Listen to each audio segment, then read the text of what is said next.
Nitumie fursa hii pia kumpongeza Mheshimiwa Kassim Majaliwa, Waziri Mkuu mstaafu.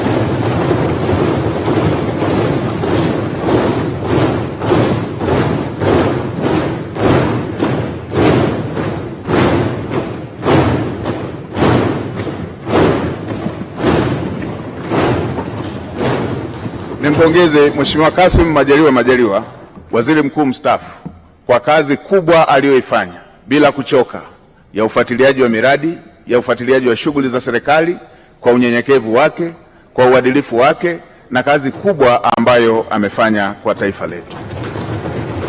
Naamini kila Mtanzania anatambua jitihada alizofanya katika kumsaidia Mheshimiwa Rais.